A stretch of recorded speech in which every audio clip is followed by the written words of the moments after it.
இன்றே டவுன்லோட் செய்து உங்கள் ஃபேவரட் ஷோக்களை என்ஜாய் பண்ணுங்க. இதான் என் ரூம்.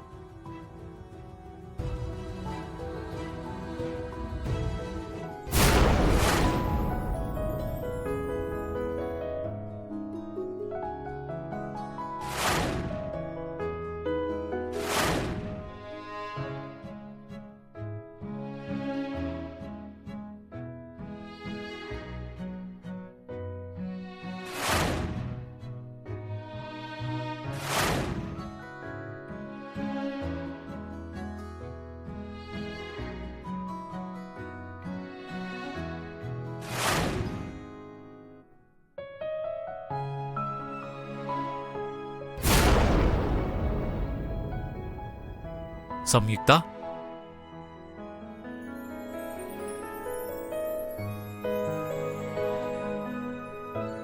என்ன டைம் மிஷின்ல ஏதோ 100 வருஷத்துக்கு முன்னாடி போன மாதிரி ஏதோ யோசனையில மூழ்கிட்டீங்க போல இருக்கு.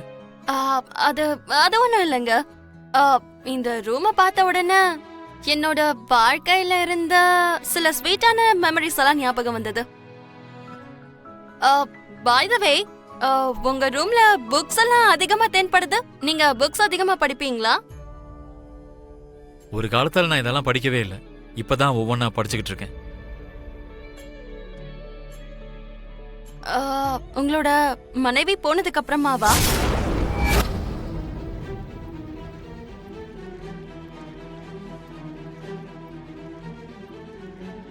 கிட்டத்தட்ட அந்த மாதிரி தான். என்னால உங்களை புரிஞ்சுக்க முடியுது. உங்க மனைவி இருக்கும்போது உங்க டைம் முழுக்க அவங்கள காதலிக்கிறதுலயே சரியா போயிருக்கும். அவங்க உங்களை விட்டு போனதுக்கு அப்புறம் உங்களோட முழு நேரத்தையும் புக்ஸ் படிக்கிறதுல செலுத்திருக்கீங்க, அவ்வளவுதானே?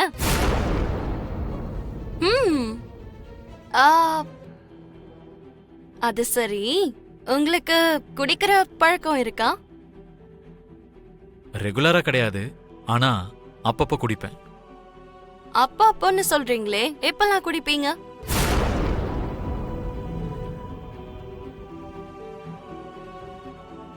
லக்ஷ்மி ஞாபகம்.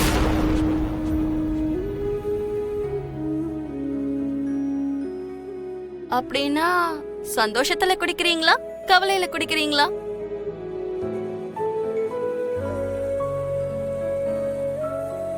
கோவத்துல.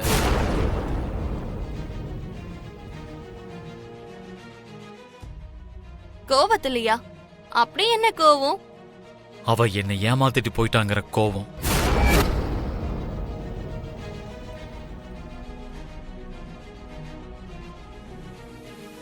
எங்க குடும்பத்தோட மானத்தை வாங்கிட்டாங்கிற கோவம். நல்லவங்கிற போர்வைக்குள்ள எங்களுக்கு அவ துரோகம் செஞ்சுட்டாளேங்கிற கோவம். அது சரி, இப்போ அவளை எவ்வளவு அவாய்ட் பண்றனோ அவ்வளவு நல்லது. எப்படி அவாய்ட் பண்ண முடியும்? நான் தான் உங்க முன்னாடியே இருக்கேன்ல. என்ன எப்படி நீங்க அவாய்ட் பண்ண முடியும்? உங்களை எதுக்கு நான் அவாய்ட் பண்ணணும்? ஐ மீன், உங்க மனைவியை நீங்க அவாய்ட் பண்ணணும்னா அவங்களோட உருவத்துல இருக்க என்ன கூட நீங்க அவாய்ட் பண்ணணும்ல.